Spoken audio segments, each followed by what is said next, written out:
Are you sure this is the right place? We have been digging here for the past hour.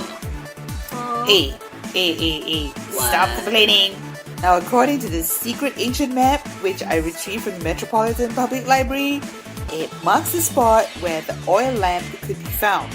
And that is in this courtyard of this ancient Greek temple. Okay? The Nereid on the mosaic floor looks like the illustration on the map. How do you even tell one rune from another? You of all people who won't use GPS and read the map upside down. I mean, every Roman column here looks alike to me. We could be digging in the wrong courtyard. Ayo, trust me. There are like 1 zillion temples here. Come on, trust me. I know, okay? Indiana Jones is my middle name. And he is the man who came to my dreams to guide me himself. Who cares about GPS? Ew. That's precisely what I'm afraid of. Oh, I think you're getting high from the musty smell of those old books and maps. They're bad for you. Stick to the Kindle next time, okay? How did the library even lend you such a precious artifact anyway? Hey, you know what? I got connections. I borrowed it all on my own. I'll just return it later. Simple. It's not what I think it is, right? Okay, who else is on our trail? What's so special about this lamp that's worth risking our lives for it? Do you know ancient Greeks used oil lamps in death rituals and other religious ceremonies? Who cares? And this particular 2,500-year-old lamp has acquired special powers through those rituals that may lead us to unimaginable richness. Yes, rumor says it can actually link you up with the powerful ancient Greek empire. How does that even work? Is a genie going to come out of this oil lamp when we rub it and grant us 3 wishes?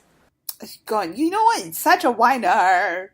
Okay, you know what? Shut up and just keep on digging. Okay? Shut up. Easy for you to say, because I'm the one digging right now and you're just standing there and reading the map. Huh? Of course not. No, I'm you know what? I'm keeping a lookout, okay? You know, I'm deciphering this map with the help of my iPad. Yes, that's what I'm doing. Okay? It's very important stuff. Looks like I'm the only one who's actually doing work on this episode of Tomboy T-Rod, Asia's biggest and only all-female English comedy geek chat podcast. And may I remind the audiences that it's not pronounced T-Raid or tirade, but T-Rod, the way we like to say it on this no-holds-barred fortnightly podcast with a whole load of geek, drama, and humor thrown into every episode. And we could be on a cusp of an important discovery for the human race right now. And you know what, Raven? You are so going to thank me when we actually become rich and famous one day. That is when it actually happens. Oh, shit. Hush. Do you hear that? There were footsteps and they were behind us. Crap. Shit, we're not alone. Who's there? Who are you guys? What are you doing here? I'm Persis and this is Raven. We're the explorers. What are you doing here? Cool, fellow history geeks. I'm an explorer too. My name is Candace. Nice to meet you both. Hey, Candice. Nice to meet you. As a matter of fact, we're trying to find ourselves. Yes, I think that's it. We just need some perspective on our lives, you know. I think we just lost our perspective. Did you see our perspective, Raven? I don't know. Oh, don't give the game away, you idiot. Ouch! Don't pinch me that hard, Persis. I will pinch you if I want to. So, both Raven and I were kind of traveling and, both of us actually also travel a lot for work. We travel a lot for leisure. And this week, we're actually very excited to have history geek and travel writer Candace Walsh, who doesn't just, live in Canada and reside really far up north in Canada, but she also travels the rest of the world as well. So, hello, Candace. Hi. How is it like, working in essentially what's like a dream gig for like most of us people out there, like regular folks? Oh, I mean, it's a lot of hard work, but I love it, and I'm kind of poor all the time, but it doesn't really matter. Keep up to date with Candice and her adventures at her blog, Candice Does the World, where she keeps it funny, real, and reflective, which is how we like it. No top 10 nude beaches, all that kind of crap. You can follow her on her Twitter and Instagram account at her handle at Candice Wash. Okay, well, you know what? After talking to Candice for like 30 seconds, I think I have been bitten by the travel bug right now. Yeah. And I think I've just been bitten by a bug. Ouch again. We are going to find out more about Candice and get her to share traveling hacks and her plans for 2015. And I think I deserve a beach vacation after all this digging you made me do, Persis. But first, let's get to the news highlights.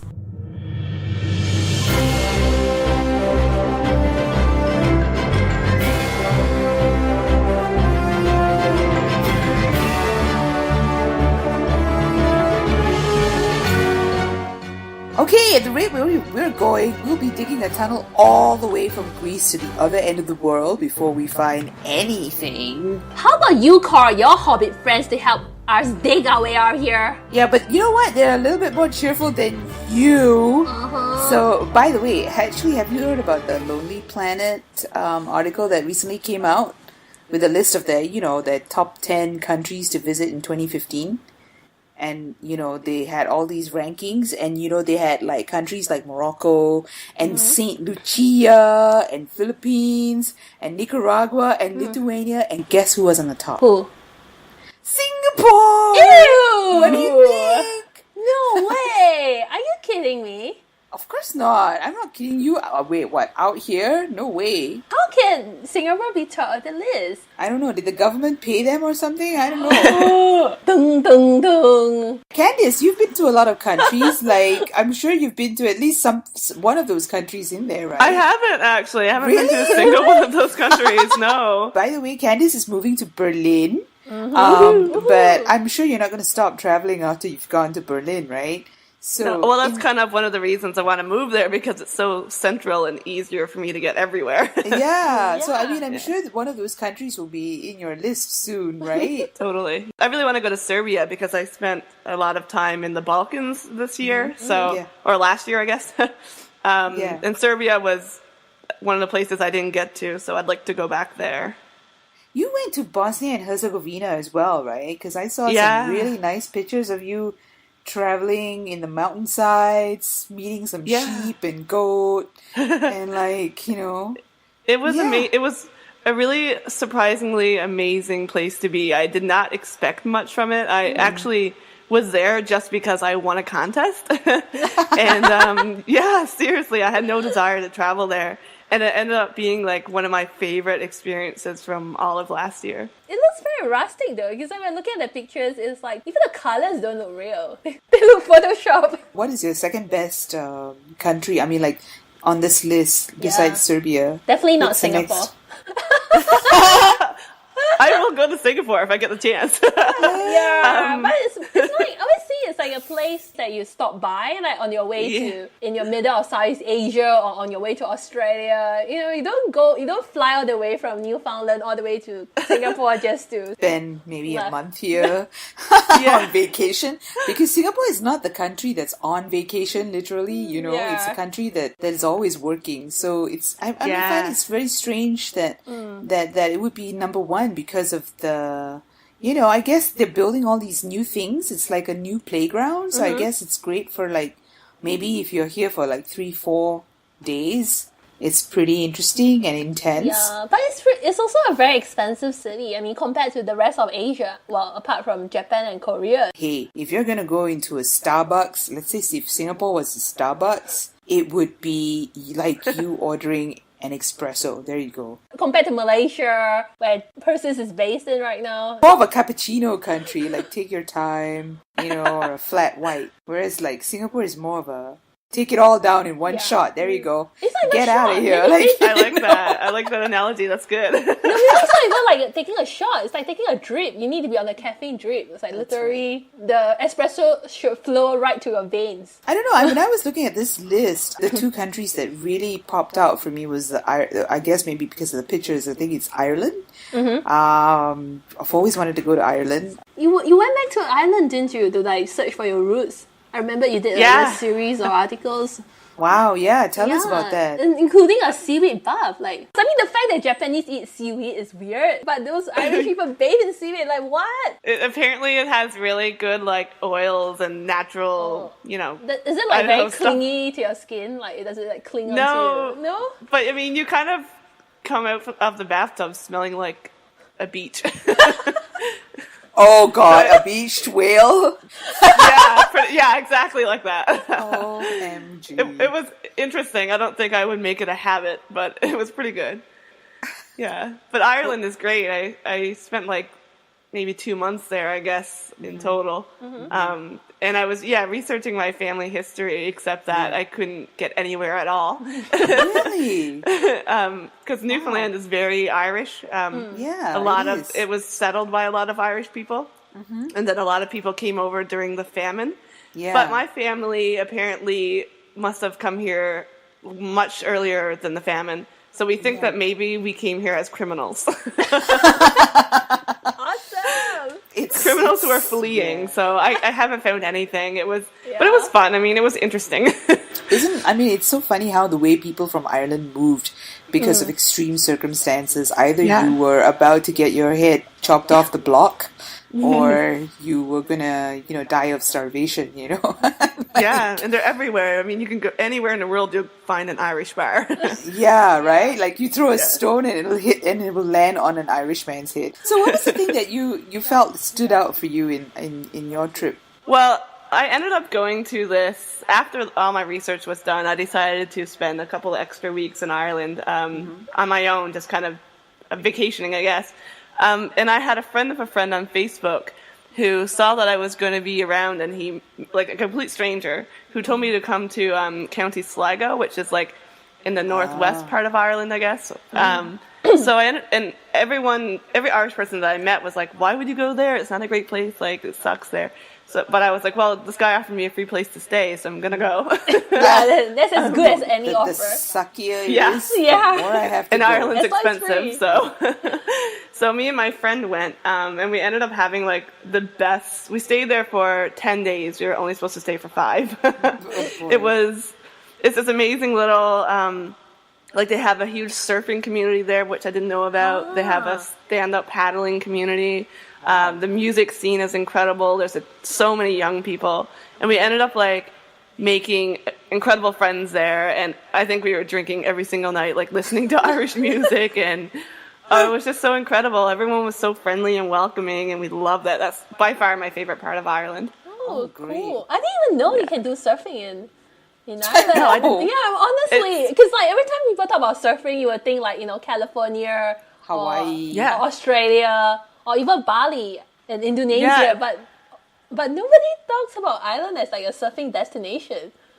Apparently, when I was there, I met a couple of surfers, but when I started talking to people about it, they have professionals from all over the world coming to Ireland to train. So it's pretty, it's a lot bigger than you would think. It's not exactly like the sunny tropical destination you would picture, but it makes sense. There's lots of coastline, so there's big waves. Hence the seaweed and hence the beach whale. Yeah, and hence the hot hunks. Are there a lot of good-looking guys when you're there? Oh, yeah. Irishmen are very good-looking, but the women are also equally good-looking. Oh, look. There you go. Raven, I'm putting you in an envelope and sending you there. Bye. Yeah, go ahead. I'm more than happy. I've used Airbnb a lot, actually. It's really, really good because, I stay in the hostels a lot because it's obviously the cheapest way to travel. But sometimes you can find a really nice full apartment for as cheap as you might get a hostel with Airbnb. Yeah, seriously. So I remember like one time when I was traveling through Croatia, I just wanted like my private space so I can kind of decompress for a couple days. Ah. So I booked this really nice Airbnb property, like a full apartment for something like $60, which is not much. Wow. Yeah.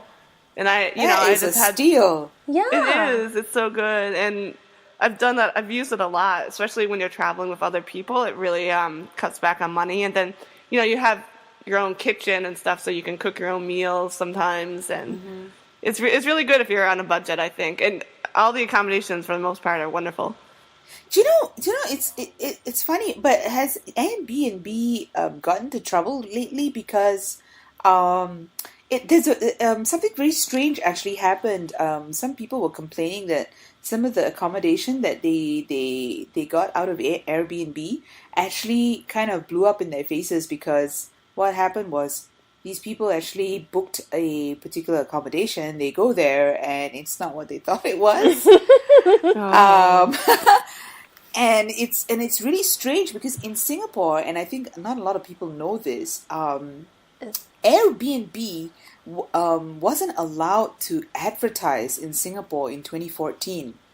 Yeah. And that was because they didn't want people who had these flats, because in Singapore they have these things called the HDB flats, which is like Housing Development Board flats. They didn't want regular people living in flats to rent them out. Just a note for everyone, the flats are actually owned by the government. Oh, technically you own your flat, but it's like a 99-year lease. Yeah, we had the same sort of thing in Canada, so yeah. Yeah, so because I think they were trying to discourage people from renting those apartments.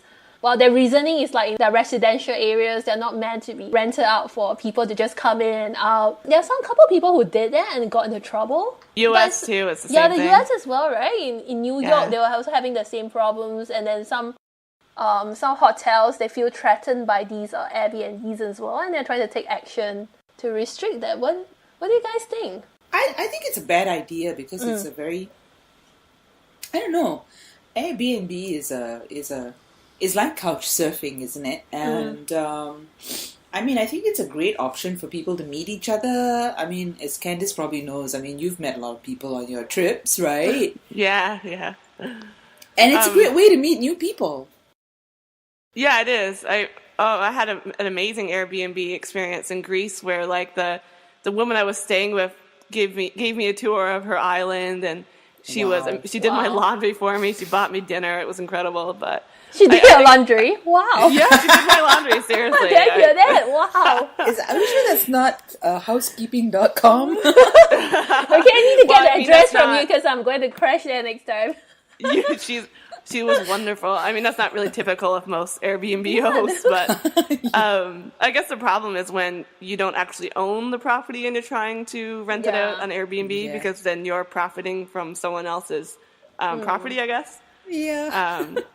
Yeah, but I mean, it's such a good... I mean, who cares if you're trying to rent out your room to people? I know. If you own the property. I found it really funny as well. You were mentioning in your trip to Greece as well, because you were traveling a lot of the islands. Yeah. And you were talking about how you met like these two ladies from couch surfing.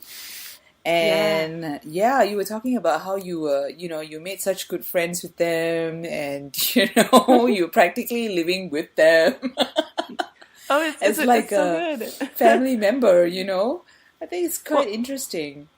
It's great because then if you spend all your time at a hostel, and I do love hostels, you're often not meeting anybody local. Yeah. So these girls, they were so great. And Greece is a bit hard to tap into the local culture because obviously the language is different and stuff, but I met a handful of people who were just incredible. Those girls were so nice. They introduced me to all their friends. They showed me around, and they were just young university kids, and they just wanted to make friends, basically. and back in St. John's, I also host people quite frequently, and I love it. It's so nice. It's such a good way to share your town, or just. So what's your address again, Candice? Because I don't want to go through Airbnb. I've got my notebook here. Come on. So the next time we go to Newfoundland, we can crash by, right? Instead of staying with the hobbits there, Canadian hobbits, we can just like crash at your place. Totally. We have a big futon. You're welcome to have it.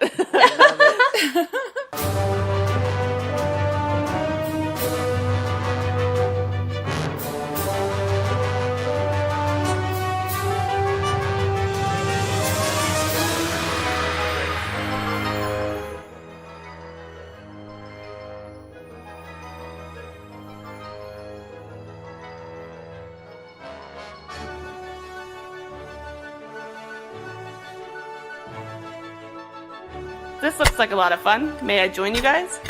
Go ahead. Come on, you can dig right here. Okay, I'll pass you this shovel. And now I will take a break. Oh, I'm aching all over. This is so typical of you, you know? You always do this. You made me suffer. What's this?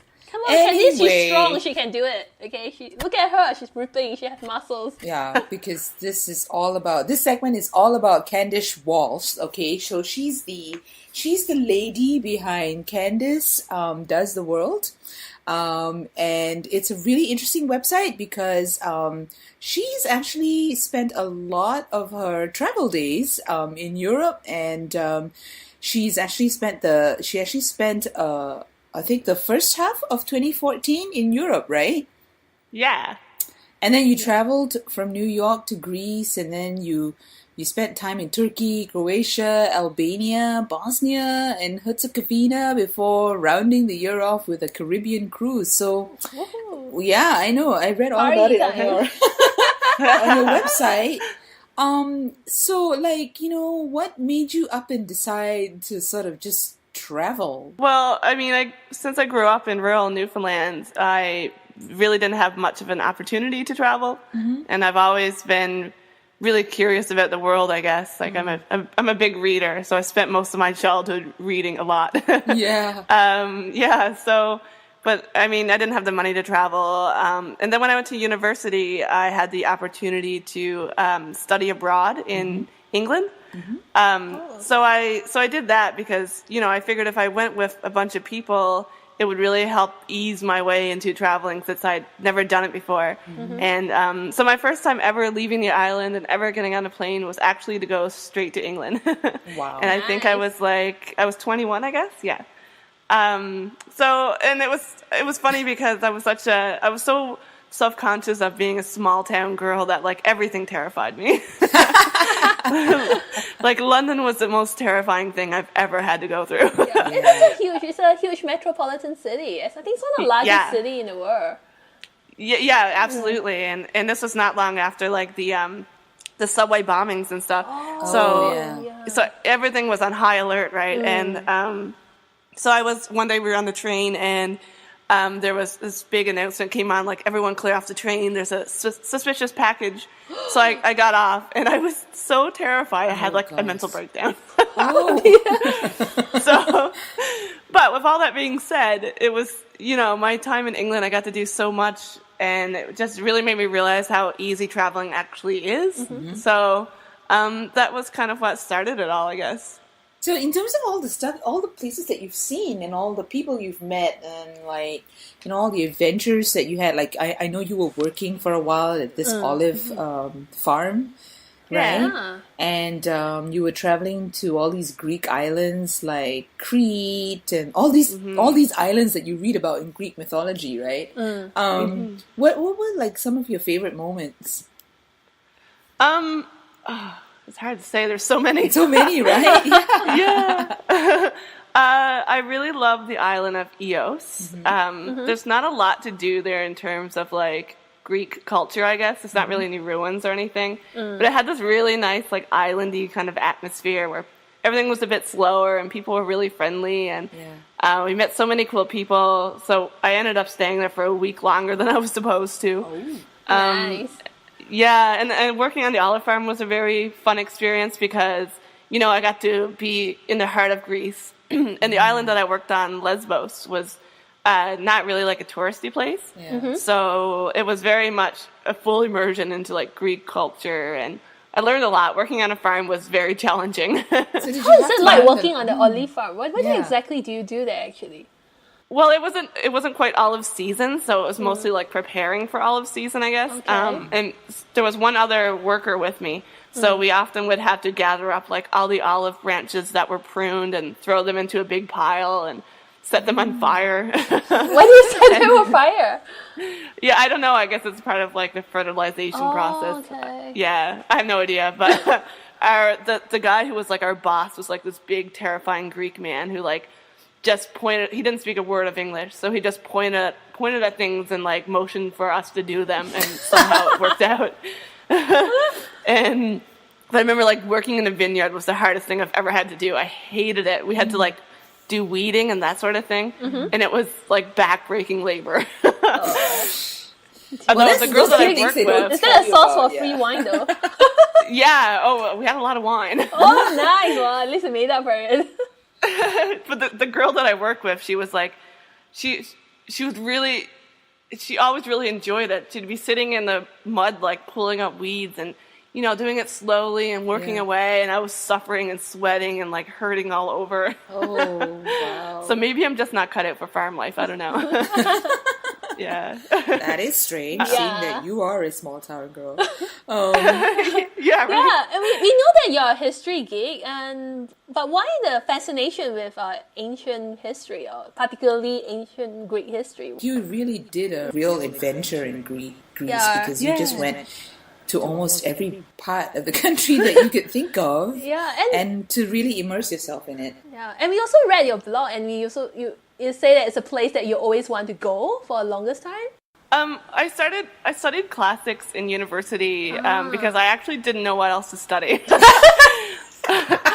I literally enrolled Yes, myself. what can you learn in Newfoundland? Right? So I enrolled myself in the program because I just didn't know what else to do, and I thought I would just change it later if I had to. But I actually was super fascinated by it because, I mean, everything in the Western world comes from Greece. Yes. Everything originates from there. And it was just so mind-blowing to me that these people who were around thousands and thousands of years before us were so advanced and developed so much science and technology and that sort of thing. But So now I they're got- bankrupt. Yeah, I know. It was funny. I met a Greek woman who was like, it's kind of embarrassing that, we have this really smart history and now we're kind of nothing. Yeah. Which isn't true, of course, but that's how they feel, I guess. Okay. And I since I started learning about ancient Greece and stuff, I really wanted to, I studied a lot of the ruins and stuff in my classes.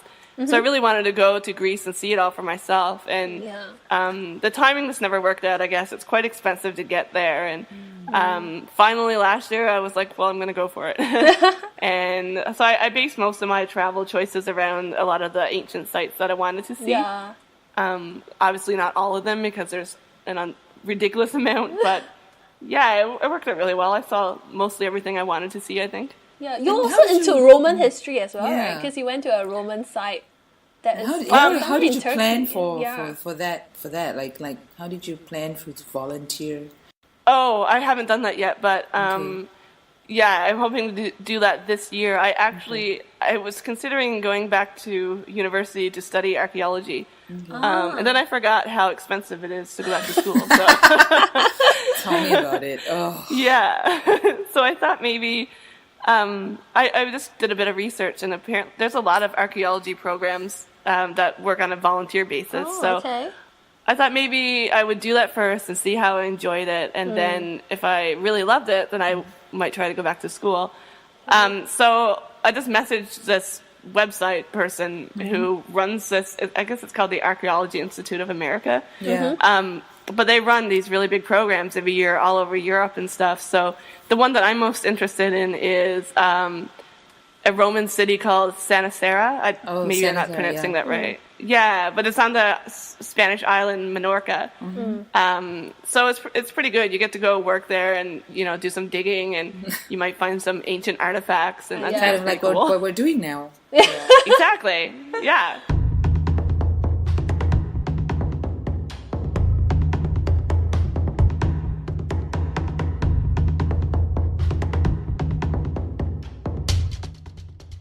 So a lot of us would love to travel around the world, but budget is always an issue, especially for us who don't have a lot of money sitting in the bank. So today we are going to ask Candice for some travel hacks on how you can manage your budget for traveling. So Candice, how do you do it? How do you manage to Plan and work out your budget. Yeah. Oh, I'm not an expert at that that area. I am very much a person who will splurge on things if I want to splurge on things. Yeah. But I think the key is knowing what your your needs are, your necessities, as opposed to things you just want. Yeah. So, I mean, I don't own a car, I don't own a house, I own very little, to be honest, but I still have a number of bills to take care of. It's just, if you cut out a lot of the extra stuff, you'd be surprised by how much you save. Like, even going out every weekend is such a big expense. And one of the biggest things that I did actually was pay off all my credit cards. And I had a fair number of them.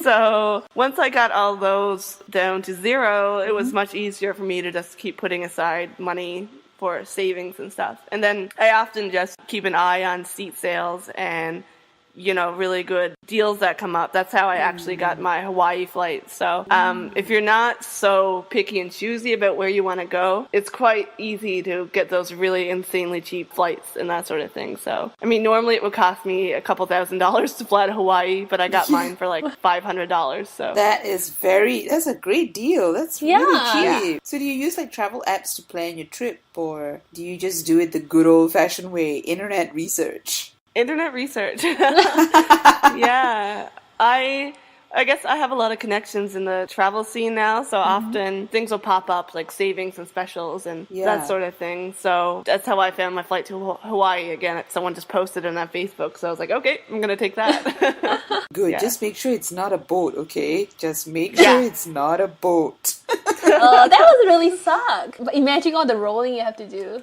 Oh, you could be on the I yacht. know. That could be nice. You know what? I'm terrified of flying, so I might take a boat. I mean, like you mentioned that because you're in the travel scene right now and that you find that you're able to get all these special deals and you've met up with all these people who keep calling you back and, so you can actually, just go somewhere at the drop of the hat, right? Yeah. And like in terms of doing that, like what would you advise people to do? I mean, like what kind of networks should people be looking out for? Like if they want to start, doing that as well, should they start, like making, friends and like, trying to find friends on like Airbnb sites or TripAdvisor, or should they just open up their own, travel blog? Well, there's so many people in the whole travel blog or travel scene that are known as flight hackers or travel hackers who, find these deals and then will share them. I can't remember. There's one, I think it's like the Flight Hacker Guys or something like that.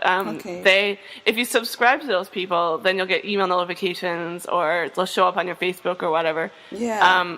So my recommendation would be to like subscribe to everything that you can, basically. So I subscribe to like all the major airlines that fly out of Newfoundland, and I subscribe to all these people who, scour the internet looking for really crazy flights. Like there was one of the airlines had this massive, I think it was like a bug in their system on Christmas Day, and so I know all these people who book trips from like New York City to South Africa for $300 round trip. No. Yeah, just because, and these guys are the ones who found it, and they put it up on their blog, and then it went like crazy viral. So, oh my God. Bus from New York to South Africa. it's insane. That's crazy. So, were they recognized? Like, did they get into trouble or something? No, I don't think so. Because it's the airline's fault usually. Yeah, because their systems went down, right? Yeah, so they wouldn't. There was one guy who recently got into trouble because he had like hacked the system, kind of. So I think he's like being brought to court. But I mean, as long as you're not deliberately tricking the flight searches, I think you're fine. You know the Nomadic Matt? Oh, yes, yeah. He's a good friend of mine, actually. Oh, okay. So he's like the ultimate travel blogger. So he's quite famous in the travel scene, right? Like he has a book out, I think. I just read it, actually. It's quite good. How to travel the world on $50 a day. He's a very business-minded person, so he really knows his stuff. Like, I'm not business-minded. I'm very much a writer person, but he really knows how to, find the best deal, save the most when you travel, that sort of thing. He's really into points cards and collecting points, that sort of thing. So if you're interested in that, definitely pick up his book. It's really, really, really useful, I think. it's really an art, really, when you look at it, right? Because, trying to find, and as you said, scouring for the right deals, the points, the right credit cards, the ones that are travel friendly. It's really an art. It's really like, getting all this experience, and it can, if it's done right, it can be like a full-time profession, right? Totally, yeah. Yeah. Oh, yeah. And some people really, it's like a game to them, they love it. Yeah, it's like Yeah. gambling. It's like getting your fix, Yeah. I mean, I'm pretty much high when I'm travel planning. Whoops, so now we know why travelers, get so happy on their trips. It's adrenaline, yep. Yeah, before they go on their trip, they're already tripping.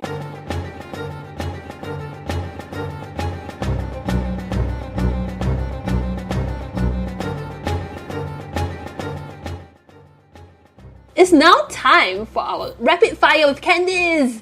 Woo! And the theme today is about traveling, of course. What else can it be? Yes. So the first question we're going to ask Candice is, what is one item that you can't do without when you're traveling? My travel notebook, I guess. I like to write things down. So will you get a second travel tattoo? Ta-da! Dang. Yeah, I actually really want one, and I know what I want, but I just haven't decided where I'm going to get it. There's a quote from Homer's The Odyssey that is, the journey is the thing. So I thought that's perfect because it has, wow. it includes my love for travel, my love for the classics, and my love for literature. So Nice. So in Yeah. case you guys That's didn't good. know, Candice already had her first travel tattoo in Greece last year. So third question, best meal you ever had? I had pizza in Argentina that was so good I cried about it. Ooh. What That's is so got me special? curious because I am a pizza lover. Yeah, why Argentina and not Italy, I've never been to Italy, so maybe I will okay. have a equally religious experience there. But we were traveling all day, and I was starving, so that also probably was a factor. But apparently Buenos Aires is really well known for its pizza. So my tour guide brought us to this place. I can't remember the name of it, but we ordered this pizza that was there was inches of cheese on it, and I ate it, and I got really emotional. Yum, yum, yum. I Was think it there's a oven-baked? video. I think so. And I think there's a video of me crying about it. It's like having gonna look for that video. orgasm while eating. Pretty Orgasm. much. Okay, next question. Most outrageous thing you ever did on your travels? Oh my god, there's so many. Maybe Pick the best one, the really naughtiest, cheekiest one. the naughtiest one. Okay, that's a good one. I ate a space cake in Amsterdam, which is like a special brownie times 10. And Nice. my body did not react well to it. So I ended up going to the Anne Frank house, extremely, extremely high, and I puked everywhere. Oh in the Anne my Frank god, house. really? Shit. Really? Yeah, I went to the Anne Frank you have no house, idea you how behaved. bad I feel about that. I went. My friends took me home and put me to bed, and the next day I went back, and I'm really glad I did because that was quite a sobering experience, and I can't believe I went through there high. Raven and I also had a pretty spacious experience in Amsterdam as well. Really? It was so good, I didn't move, Yeah. But And the worst part is where did we take it? Is that was a church, right? There was a church near the red light district, and you know how you're never supposed to get stoned in public because that would just completely feed into your paranoia. Yeah. We got stoned in public. And in front of the church, that is sorry, I've sinned. So it's like every time we took a puff out of the joint, we were redeeming ourselves in front of the church, all at the same time. It's kind of. I mean, I would like to go back to Amsterdam and do it differently this time. Yeah, me too. Yeah. Definitely. But I was young and silly, and Yeah. you kind of had to do it. So okay, Candice, if you were to open a lodge anywhere in the world, where would it be? It'd be Grossmoor National Park here in Newfoundland. It's probably one of my top 3 places in the world. Okay. Ooh. So best pub that you've ever been to? Well, back to Sligo in Ireland, there's a really great pub called Tricky McGarrigles. And I like the name already. Right. yeah, the guy who owns it's really eccentric. Like, he's a really fun person. And we met all kinds of friends there. They have really good live music, live like Irish folk stuff, and the people are wonderful. We spent most of our time in Sligo at this pub. Okay. So do you do Yeah. the Irish the tap dancing? The jig. Yeah, well, The we kind Irish of just jig. jump around. River dance. yeah. Drunken river dancing. What is your worst pickup line? Oh, the best. I don't know if I've ever had a pickup line, but there's this guy in. He's like a bartender at his place in Sarajevo in Bosnia and Herzegovina, and he like made a little paper flower out of a napkin for me and sent over. He kept sending me notes while I was sitting at a table with my friends, and it was like, "You're beautiful, smile more," and it was. He wouldn't talk to me, but he just kept writing me notes. What? yeah. How Yeah. many napkins were there in this place? Okay. There was a lot. I think I my think I might have goodness, kept them as like a just- keepsake. I know. Must have been using it like Post-its. Okay, final question. Dream vacation spot. Hawaii, which is where I'm going in less than 3 weeks. So yeah, Nice, man. yeah. Oh, the sun, Making it happen. the sand, and the sea. I am so gonna record a ukulele song for Candice after this. yes.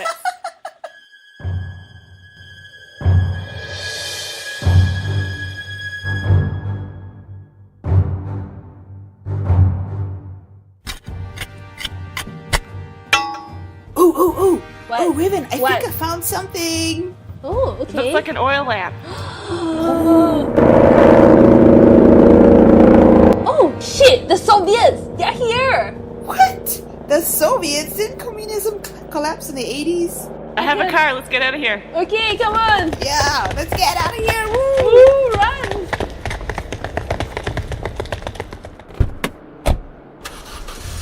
Oh no, they're catching up! Why are they even chasing us? Like, what do we do? No, they want the lamp too. They want the Huh? lamp. They know it's powerful stuff, Raven. It's Come on, your Candice, fault. step on it. Yes!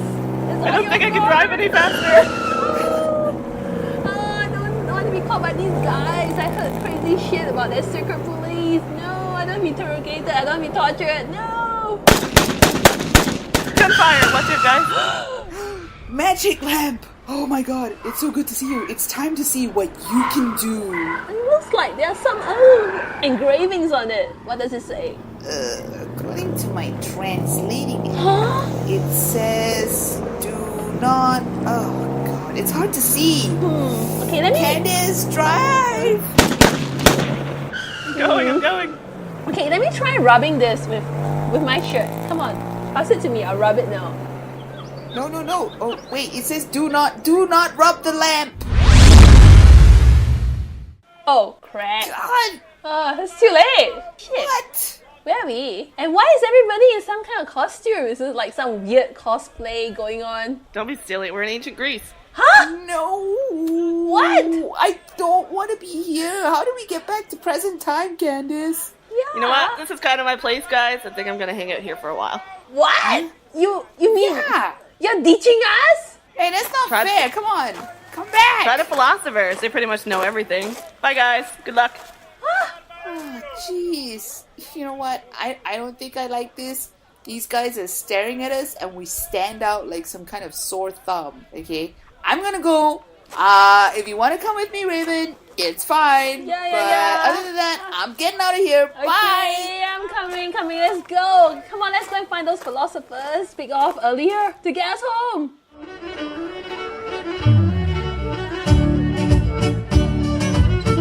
This is actually quite fun. Ancient Greece is not a bad place to be stuck in after all. Yeah. Who knew Aristotle was such a fun dude to hang out with? I mean, the things you never learn in the history books. Free flow wine, lots of entertainment, hot tongues. Those Greek philosophers party hard. No wonder they came up with all those like crazy theories, you know. Yeah, woohoo! Hooray for Google Translate. Though whatever these guys are saying about the metaphysics, it's still all Greek to me. Well, thanks for listening, folks. If you enjoyed this episode of Tomboy T-Rod, don't forget to subscribe to the show on iTunes and Stitcher and give us feedback. We've also got a great website with everything you want to read about being a tomboy in today's world. Check it out at www.tomboy-tarts.com. And if you just want to connect with us outside of the show, we are also on Twitter, Facebook, Instagram, YouTube, and Tumblr. Just type Tomboy Tarts. Yes, and if you have any inquiries about advertising, collaborating, or appearing on this podcast or our blog, drop us an email, won't you, at tomboy.tarts@gmail.com. Yes, we are everywhere! Everywhere, people! Everywhere! Everywhere! Until the next 2 weeks. Ciao! Ciao! And adios, amigos!